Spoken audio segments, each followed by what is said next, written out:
زور سے بولوں، میں آہستہ بولوں، انہ علیم بذات الصدور، وہ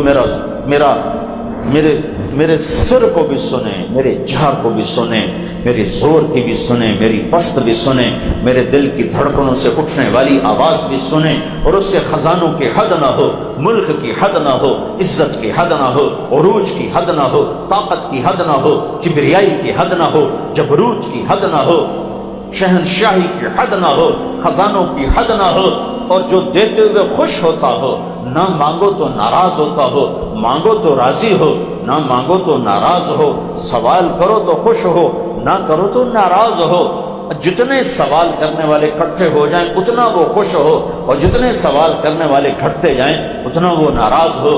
جو ایسا اللہ ہو جو ہر وقت سانسوں میں بستا ہو، آنکھوں کے نور میں ہو، دل کی دھڑکنوں میں ہو، ہوا فضا خلا میں اس کی رحمتیں قدرتیں، سنریہم آیاتنا فی الآفاق وفی انفسہم حتی یتبین لہم انہ الحق۔ ایک آنکھ لے کے آ جو بے غیرت نہ ہو، ایک آنکھ لے کے آ جو بے حیا نہ ہو، وہ آنکھ لے کے آ جو کسی کی عزت کی طرف نہ اٹھے، تو میں تمہیں کائنات کے چپے چپے میں اپنی ذات کے جلوے دکھا دوں گا، تجھے تیری اپنی ذات میں اپنے جلوے دکھا دوں گا، پر کہیں سے آنکھ خرید کے لاؤ، پر یہ دکانوں سے نہیں ملتی۔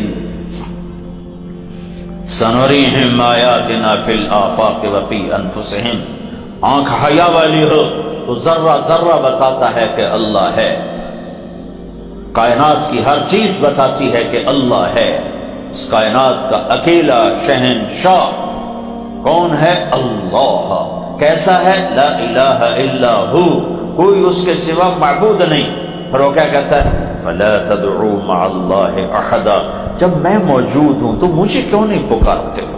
کسی اور کو کیوں پکارتے ہو؟ مجھے کیوں نہیں پکارتے ہو؟ میرے خزانے تو ختم نہیں ہوتے، میرے اوپر تو موت نہیں، میرے اوپر تو زوال نہیں۔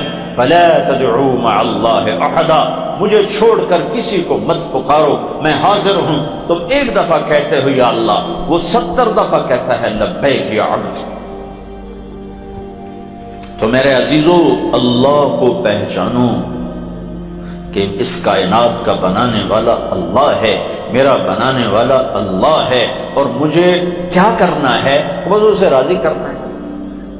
واللہ ورسولہ احق ان یرضوہ، تمہارے آنے کا مقصد یہ ہے، بادشاہ بنو یا فقیر بنو، شاہ بنو یا گدھا بنو، مرد ہو یا عورت ہو، غنی ہو یا فقیر ہو، امیر ہو یا امیرن ہو، غریب ہو یا غریبن ہو، یہ دیکھو میں اللہ کو کیسے راضی کروں، پھر تم کامیاب ہو۔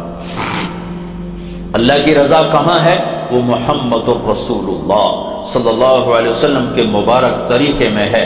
اللہ کو پانے کا راستہ جناب رسول اللہ صلی اللہ علیہ وسلم کی مبارک زندگی ہے کہ اللہ اس کے رسول کو راضی کرتے ہوئے جو کچھ چھوڑنا پڑے چھوڑ دو، دینا پڑے دے دو، لٹانا پڑے لٹا دو، لٹنا پڑے لٹ جاؤ، مٹنا پڑے مٹ جاؤ، کٹنا پڑے کٹ جاؤ، بچھنا پڑے بچھ جاؤ، پر نہ اللہ کا دامن چھوڑو نہ اس کے نبی کا دامن چھوڑو تو تم کامیاب ہو۔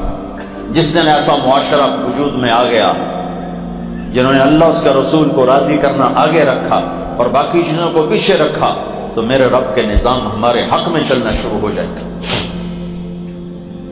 تو اللہ، ان القوت للہ، طاقت اللہ کے ہاتھ میں، ان العزت للہ، عزت اللہ کے ہاتھ میں، والسماوات مطویات بیمینہ، آسمان اللہ کے ہاتھ میں، هو الذی یرسل الریاح، ہوائیں اللہ کے ہاتھ میں۔ جب ساری کائنات اس کی ہے کہ اس کے آگے جھک جاؤ تو کائنات تمہاری ہو جائے گی۔ اس کے آگے جھکنے کا راستہ کیا ہے؟ محمدی بن جاؤ، پنجابی نہ نظر آؤ، پٹھان نہ نظر آؤ، بلوچ نہ نظر آؤ، بروہی نہ نظر آؤ، سندھی، گلگتی، بلتستانی نظر نہ آؤ، فرقہ واریت کے روپ میں نظر نہ آؤ، محمدی بن جاؤ۔ لا الہ الا اللہ کا حصہ محمد الرسول اللہ۔ جب آپ معراج پہ گئے، آپ نے اللہ سے پوچھا یا اللہ، ابراہیم تیرے خلیل، موسیٰ تیرے کلیم، داؤد کے لیے لوہا نرم، سلیمان کے لیے ہوا تابع، عیسیٰ علیہ السلام ان کے لیے مردہ زندہ، تو فماذا جعلت لی، میرے لیے کیا ہے؟ میرے لیے کیا ہے؟ تو اللہ تعالیٰ نے فرمایا وَلَيْسَ قَدْ أَعْطَيْتُكَ أَفْضَلَ مِنْ ذَلِكَ كُلِّهِ، اے میرے محبوب میں نے تمہیں وہ دیا ہے جو کسی کو نہیں دیا۔ کچھ کیا دیا ہے کہ اللہ ذکرت الا ذکرت معی، قیامت تک تیرا میرا نام اکٹھا چلے گا، جدا نہیں ہو سکتا۔ تو سب سے اعلیٰ چیز تھی، سب سے اعلیٰ چیز۔ کسی کو خلیل بنایا، کسی کو کلیم بنایا، تمہیں حبیب بنایا۔